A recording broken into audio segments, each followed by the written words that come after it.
should be live. Welcome back, everyone, to another YouTube live. We're here straight after. Well, I say straight after. It's been about 24 hours since Arsenal battered Tottenham Hotspur at the Emirates. What a win it was! It was unbelievable. But in today's live, we're just going to be debriefing the game, talking about what went right yesterday. What actually did we see positive yesterday? What could maybe improve in future game weeks? But before we get further on into the YouTube live, make sure you like, make sure you subscribe, make sure you do all of that, turn on notifications so you never miss another live. But yeah, let's just get straight into it. So obviously, Arsenal won 4-1 for the second time against Spurs this season, home and away, light work. But Eze getting a brace and Gyökeres getting a brace. I think those are the two players that we can speak on very highly after yesterday's game. But I'm not going to get too confident. I've taken a deep breath about the game, after the game, sorry. And, I mean, the amount of space Spurs give us, come on now. Like, no other Premier League team, even Wolves, won't give us that much space. It's genuinely ridiculous how bad Spurs are. And I feel like Gyökeres and Eze, they both thrive under so much space and time. Put them in the Bundesliga, just like I said with Martinelli and Anthony Gordon. Put them in the Bundesliga and you'll see them score about 50 goals. I swear down. It's honestly, what space does to a few players is mind-blowing. And for Gyökeres and Eze especially, you've seen it in 4K. I mean, Eze, 5 goals in 2 games against Spurs. Only one Spurs player has seen more goals than Eze against. So, Spurs' highest top goal scorer is 7. Below that is 4. Eze's got 5 against Spurs alone. Go on now. Yo, what's good, Oliver? Make sure you like the live. Make sure you do all of that. You already know, man. You already know. If you're new in here, by the way, we're live every single day at 7 p.m. So make sure you're tuned, like the live, subscribe, turn on notifications so you never miss another YouTube video, live or short. But yeah, what was your thoughts after yesterday's game? But anyway, as I was speaking, Eze, 5 goals in 2 games in the North London derby, a hat-trick in the first one, could have easily got a hat-trick in the second one if Mikel Arteta didn't sub him off. But who cares? We won 4-1. Let's not be too selfish here. And then Gyökeres as well, getting 2 goals as well. And honestly, and as an overall performance, that was probably the best performance I've seen with Gyökeres this season.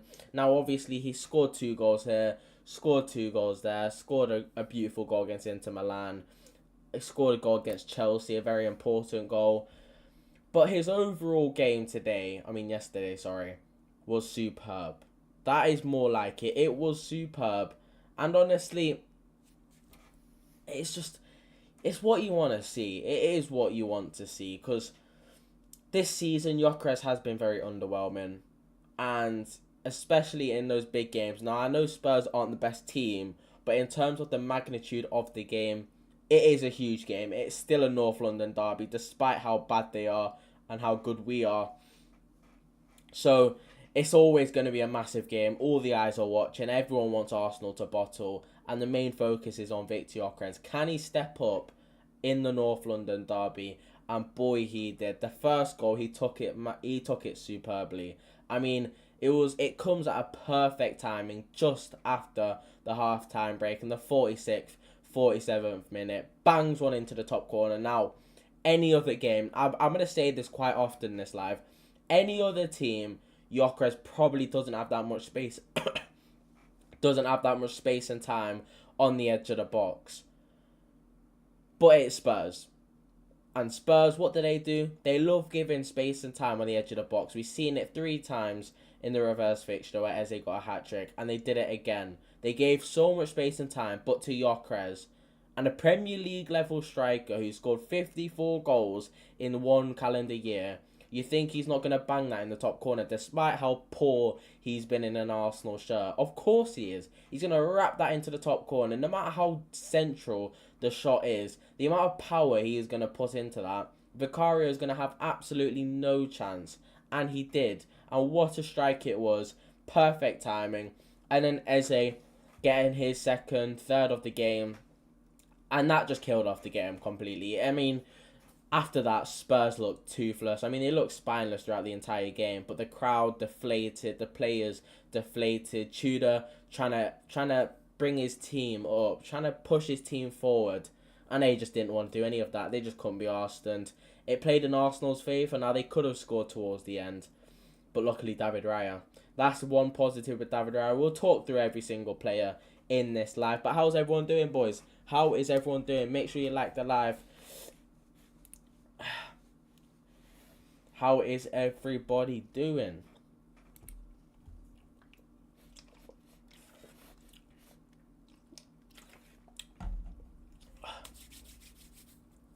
But yeah, the fourth goal, I mean,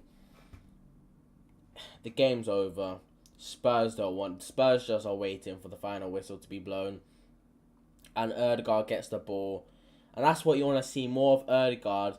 Getting the ball, progressing forward, and finding that pass. Finding that final third pass and actually executing it. Not finding it and then misplacing the pass. Pass it into his direction. Gyökeres does so well to hold off Archie Gray with his left arm and just slots one into the top corner, and that's a proper striker's finish. And in this calendar year, in 2026, no player in the Premier League has more goals in all competitions than Victor Gyökeres.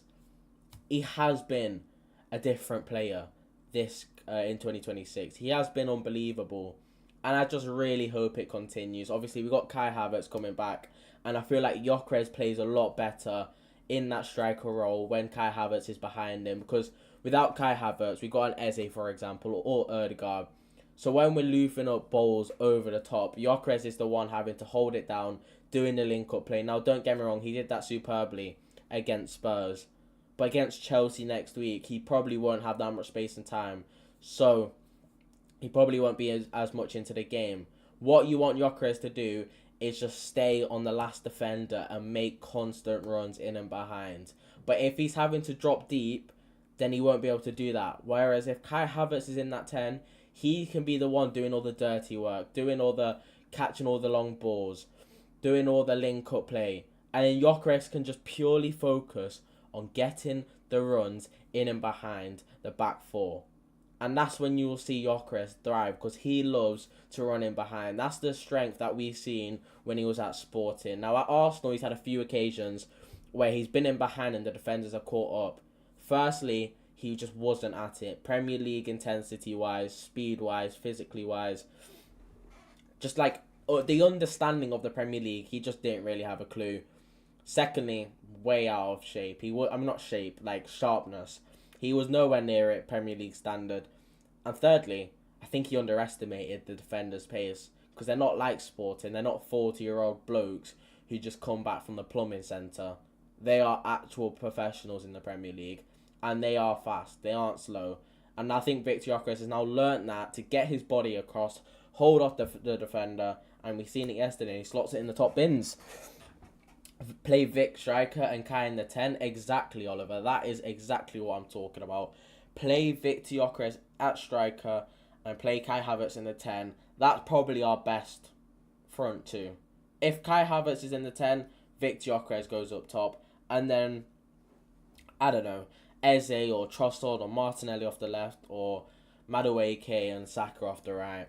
But if Kai Havertz is fit, he has to start in the 10. I know Eze had a brilliant game, but come on. We've seen how good we have been with Havertz in that 10. Even though he may not get a goal contribution, what he does to this team, he elevates us to the next level. We beat Leeds United 4-0. We beat Sunderland 3-0 with Kai Havertz in the team. The second he's out of the team, we draw 2 games on the bounce.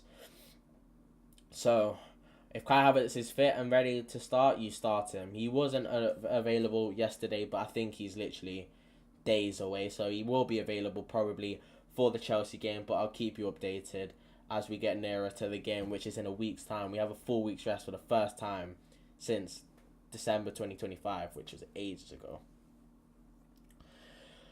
But yeah, I mean, in terms of individual performances, David Raya starting off in goal. He was okay. Could he have done much for the first goal? Don't think so.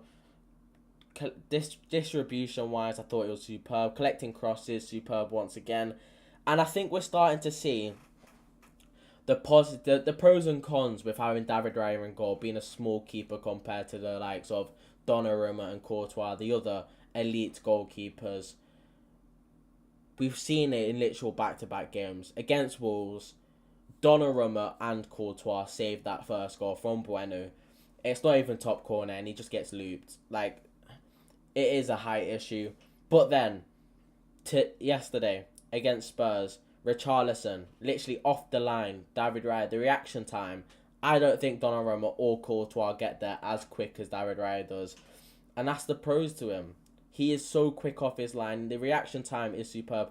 And even like collecting crosses, as a small keeper, he is very good at collecting crosses. Very, very good. And I just think the amount of criticism he's been getting recently is so confusing because I think he's been unbelievable this season.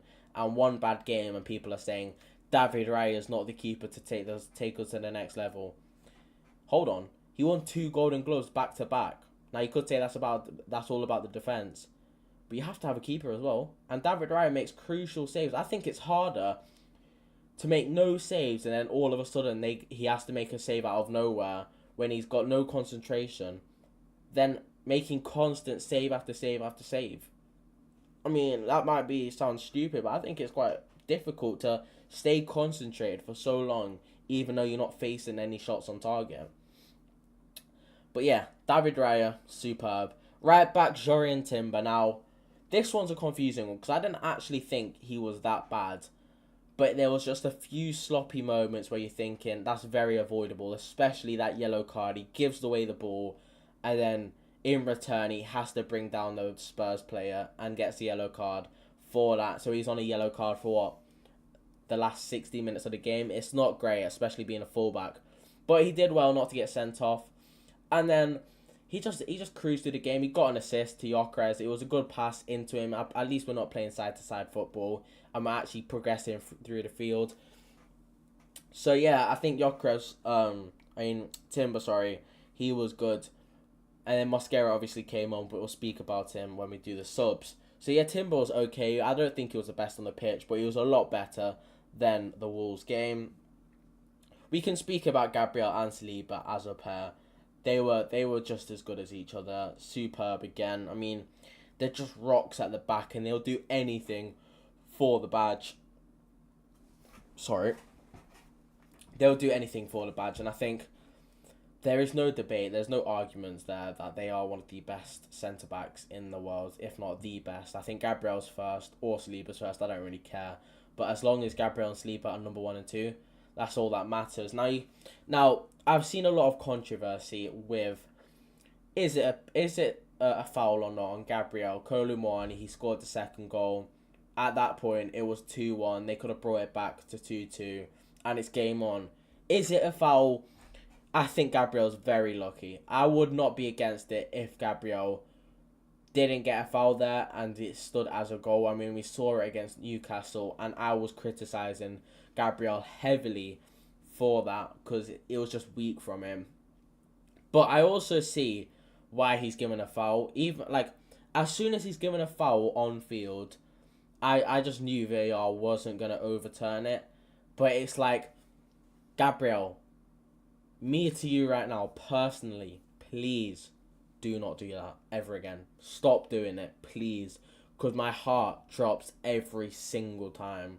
Because it's like a 50-50% chance on if you're going to get a foul or not. And every single time you drop to the floor, they will score. So it's a 50-50 chance on whether it's a goal or not. And the magnitude of the game, it was a bit nerve-wracking, and I do not want to see that again. Please and thank you. I don't know how he got away with it exactly, Oliver. I don't know how he got away with it either. It was poor from him. It was sloppy. But apart from that, he was superb throughout the entire game. Just a rock at the back. Same with Saliba. So composed on the ball. And they just complement each other so well. Saliba, the composed one, the Rolls Royce. And then Gabriel doing all the dirty work. Getting into the striker. It's fantastic. That wasn't a foul. He got lucky. No, I don't disagree. I don't disagree. But as an Arsenal fan, I'm going to have a little bias. But I do think he was lucky. I do think Gabriel was lucky to have gotten away with it. But either way, that can't be the main talking point from the game. We absolutely battered them. Come on now. But moving on to Hincapié, I made a video on Hincapié separately on my TikTok, so go check that out after the live. But I thought Hincapié, oh my god, that guy, I love him so much. I think he's phenomenal. I've loved him since day one, and I'm going to keep saying this until he leaves the football club. I have backed him from the very start. Every single time Hincapié starts or comes off the bench and plays, so many Arsenal fans criticise him, saying he's not got the quality on the ball, he's not technical enough, he's rash, he's this, he's that. And although I do agree to some extent, the fact that they're judging him so heavily when one, he's 23 years old, he's just joined a new league, new country, new team, new teammates, new manager, new everything, new system. Like, it's this, Arsenal fans are so quickly to criticise our players. It is a bit, come on, be patient a bit. Yes, very valid. He's going to give the manager a headache. Exactly, Oliver. Yeah, I think Hincapié has been brilliant. And then since that Chelsea semi-final second leg, where he was an absolute monster at left-back, locking up Liam Delap, I just think every single Arsenal fan slowly but surely starting to see his actual qualities and how good he is at that left-back role and how good he is on the ball going forward defensively. And I'm just so happy. People didn't rate him because he's not flashy, but he's got the dog in him. Exactly. What shall I call you, by the way? I've seen you type twice. So what shall I call you? Make sure you subscribe, by the way, and like. It's completely free, and it will mean the world. Please like the stream. At least, if you're not going to subscribe, at least like the stream. Thank you very much. But yeah, I think Hincapié is kind of reminding me a bit of Gabriel when he first came into the league. Very rash. You could see he's got some qualities, but very rash. Could you trust him? I don't know. You know what I mean? But look how Gabriel's turned out to be. But Arsenal fans are so quickly to turn on him straight away. But I'm always going to back him. I'm always going to back every single new signing. I know they're not going to hit the ground running straight away. On the odd occasion they will, like Zubimendi did. But you also have to give them time. We've seen it countless times. Victor Gyökeres being one of them. He had 7 goals from August to December. In 2 months, he's already got more than that. He's got 8. I mean, he's like, his little turnaround has been fantastic. Eze, I mean, he's still got some work to do to actually prove that he's at this level consistently. But I've heard a lot of Crystal Palace fans say March to May Eze is on another level. So hopefully we'll see that. I consistently support every player who joins Arsenal, regardless of their background or experience, and I believe in their potential to contribute to the team's success. Exactly, Oliver. It's a bit frustrating seeing Arsenal fans get so quickly turn on our new signings. So quick, like, it wasn't even like 3 or 4 months into the season and people are already writing Hincapié off, and I'm like, I mean, Madueke got written off before he's even signed for the club. When Fabrizio was saying there's an offer being sent in, Arsenal fans already gave up on him. And look now, Madueke has been such a crucial part to this team. Maybe not in goals and assists wise. Actually, to be fair, recently has. But just having that squad depth, Saka's been injured so much this season. Maybe not so much, but Saka's been injured twice. For, what, a combined 1.5 months, maybe 2 months. And Madueke's filled in and done a superb job. And at times, we haven't missed Saka. Yet people at the start of the season were saying, why did we sign him? Why did we do this? Now, I get why, because we needed a left winger and we brought Madueke in for 52 million. But at the end of the day, it paid off. Like, I know they need time to join us, unless it's a Premier player. Exactly, if it's a Prem team, if it's a Premier League player joining from one Premier League team to another, then maybe you can, like, criticise them a bit more because they're already used to the league. But even then, they're still adapting to a new system, a new manager, new teammates, new facilities, new area. Just like, there's so many little factors that you have to put in that might like affect a player's performance. Like Eze, yes, he may play for Crystal Palace, an already Premier League team, but you have to believe that he was going into a team that was the team playing low blocks. Now he's joined a team that's playing against low blocks week in, week out. It again with Crystal Palace, most weeks he will be playing with so much space in and behind. Now he's playing with literal 5 defenders with 5 centre mids and then 1 striker. That doesn't even make sense, but you know what I mean. By the way, boys, if you're in it, make sure you like the stream, subscribe, turn on notifications so you never miss another live. We're live every single day at 7 p.m. on the dot UK time, so make sure you're there. We're going to be live for a bit longer now, speaking about yesterday's game, so get your thoughts in the comments. People do it for the likes and engagement. We're one of the best clubs in the world, yet they criticise after every game. You know what? Like, I understand a lot of people hate Arsenal, and I to an extent, I get why. The fan base, the memes, second again, ole ole, all of that. But I genuinely believe some people hate Arsenal more than they love their own club. It's ridiculous how much hatred they have for Arsenal. Arsenal could probably... Saka could break his leg, so he's limping off the pitch, and they would screenshot that saying Saka's limping off once again. Or Gyökeres could score a goal from the halfway line, but then they'd be like, nope, offside. Offside. Like, every decision that goes towards our favour, it's wrong. It shouldn't be allowed. Every decision that goes against us is the perfect decision, and no one should speak about it. Because it's Arsenal Football Club and they don't want to see us succeed. And that is why I love Arsenal so much. I love supporting Arsenal. Because everyone hates us. And we're just good. We are very good at. We are a very good footballing team. I love it. I swear people live on their minds. Jonathan Morley, Key Thomas, like, it's Liverpool fans. Liverpool fans as well. Like, I don't get it. Why? Like, I get it to an extent, but why? Just focus on your own team. Liverpool spent 500 million in the summer. They were supposed to be the favourites to win the Premier League, and they're struggling to get top 4. Focus on your own team. We've got our problems. You've got your problems. End of. But we're going off track. Let's go back to yesterday's performance. Hincapié super once again. Midfield, Zubimendi, similar to Timber. I mean, better than Wolves. I'll say that. Better than Wolves. But, again, quiet. Not his best game. But he did the job. He did the job. And that's all that matters. And there's a few occasions where I see Zubimendi pick up the ball. And there was one time in particular, I seen Saka in acres of space. He was literally facing him. But he didn't want to play the pass. So he turned back and passed back. And Saka was fuming. And it's like, sometimes you just need to collect the ball and just go for that risky pass sometimes. And even then, it wasn't even a risky pass. Because Spurs are stupid.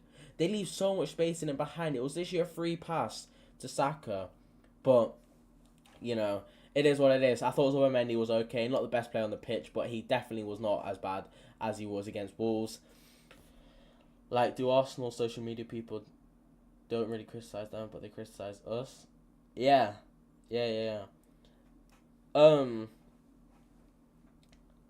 What was I going?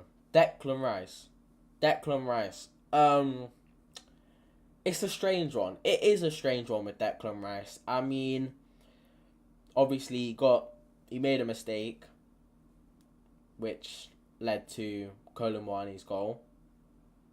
And it would have been a generational meme if we didn't win the game, because he was the one saying, lock in, keep focused, and then 24 seconds later, he's the one that goes on and makes a silly mistake. And it's a bit unfortunate, but he makes up for it because that performance was monstrous. He's just everywhere. Every single game, he covers so much ground. It's phenomenal. It's sensational. And I can't believe we have Declan Rice at our football club. I just want... Actually, before I go further on, I just want to say something. Can Arsenal Football Club stop giving away needless goals to the opponents. Seriously, can we stop doing it? Because honestly, the amount of times we have conceded stupid goals in 2026 alone, it's ridiculous. I mean, starting it off at the start of the year against Bournemouth, Gabriel just passes to him, to the Bournemouth player, and they score from it. Luckily, we won the game. Manchester United, Zubimendi passing the ball to him. What's the point? Cost us the game. Wolves, Gabriel and Raya, miscommunication, cost us the game.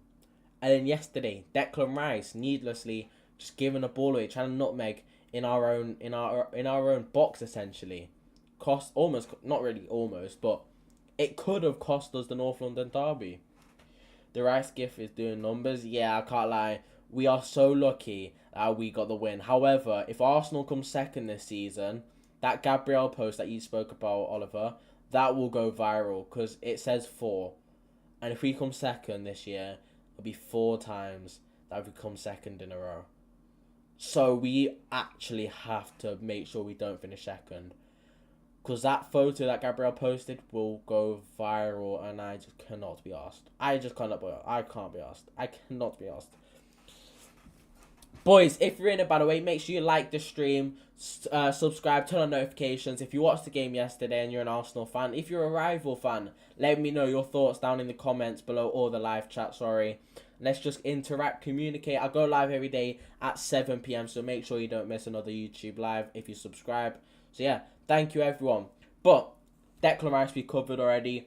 Eze could have been man of the match. I said he was my man of the match up until Gyökeres got his second goal. And fair play to Gary Neville, even though I don't want to give Gary Neville any sort of praise. He gave Gyökeres man of the match, and about a minute later, he goes on to score the second goal, and it kind of makes sense why he got man of the match. His overall game was fantastic.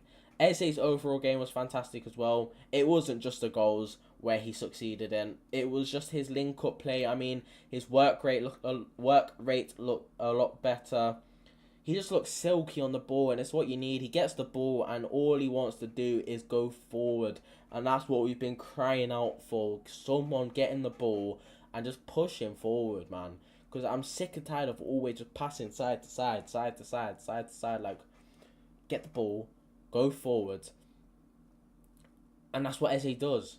And he scored 2 goals from it. He won the ball back very high up the pitch, and he scored from it, the 3rd goal.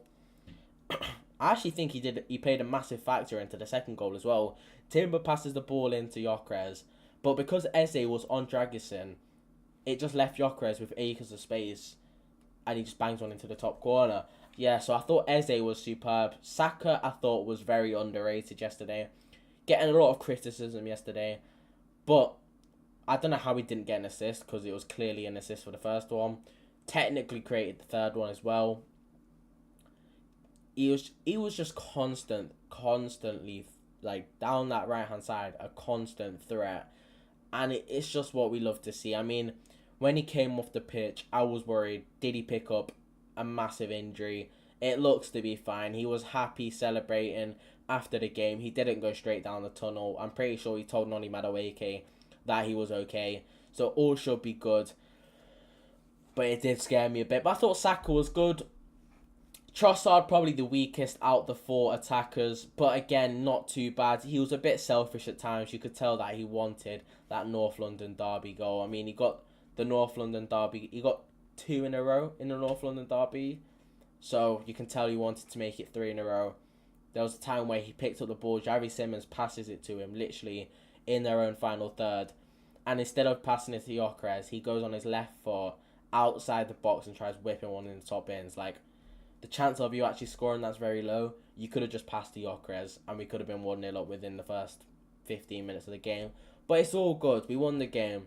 Trossard probably wasn't the best player. I think it was probably similar to Zubimendi and Timber.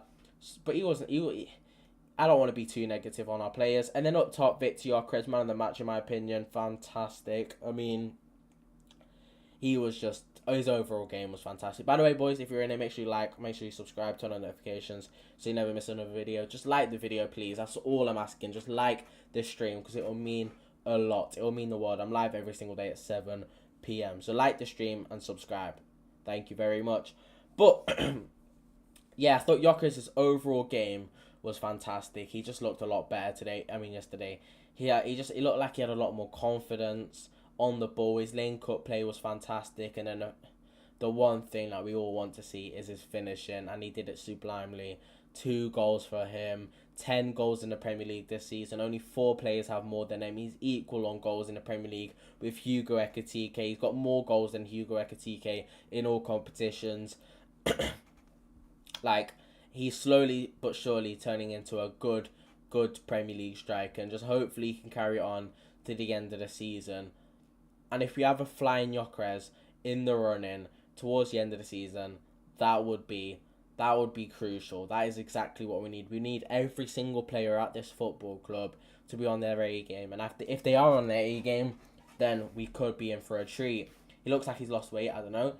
It's not even like he was never overweight. He was always perfectly in shape. It's more of a thing where his match sharpness in the Premier League was way off it. He didn't really have a pre-season.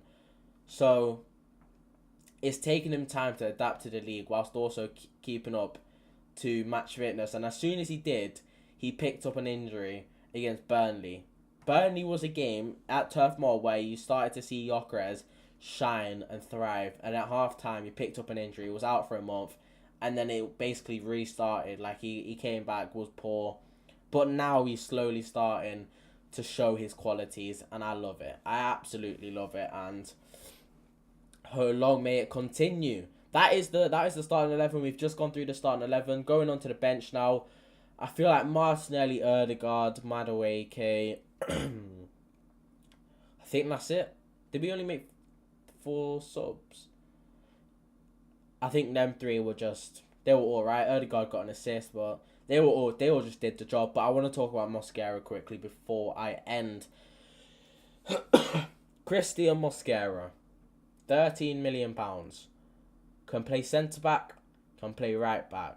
Been called upon at Anfield, his debut in the Premier League. In the first 4 minutes with Saliba getting injured, did a superb job. Got called upon at St James's Park, did a job. Got called upon again yesterday when we needed him at right back. He hasn't played at right back this season, I don't think. Maybe for about 30 minutes of the game he has. But before yesterday, barely played at left or right back. And oh my god, he is fantastic. He is genuinely fantastic, and I have no idea why Valencia let him go for £13 million. You can tell why they were so angry that they let him go for £13 million, because he is so good. He walks into most Premier League defences, not even joking. He is that good. Chelsea's he walks into. Liverpool at the moment could walk into that at right back, definitely. At right back, definitely. Aston Villa, he gets into Aston Villa's team. Man United gets into that team. Spurs gets into that team. Newcastle gets into that team at right back. Everton gets into that team. Bournemouth gets into that team. Yeah, you get the gist. I was like, why did Mikel? What do you mean? What do you mean, Oliver? What do you mean? But yeah, Mosquera at right back, I thought he was sublime. I mean, he is just phenomenal, and he always turns up. I know we can always rely on Mosquera, and hopefully he stays at this football club for a long time, because I love him dearly. He is so good, and Spain have a future centre-back on their hands. I mean, they already have Kabasi, Huysen, how would you say his name? But I seriously think Mosquera is better. Okay, I won't go that far. But I do think Mosquera can be up there with them two. I seriously, he's so good. He is so good. But before, boys, we end the live here, make sure you like the stream, you turn on notifications and subscribe, because we go live every single day at 7 p.m. UK time. So make sure you never miss one. We'll be back tomorrow at 7 p.m. As always, he was a bargain. He was Oliver. Oliver's the G, because he's in there every single day at 7 p.m. He's been like that consistently every single day, speaking to me in the chat. So I appreciate it a lot, Oliver.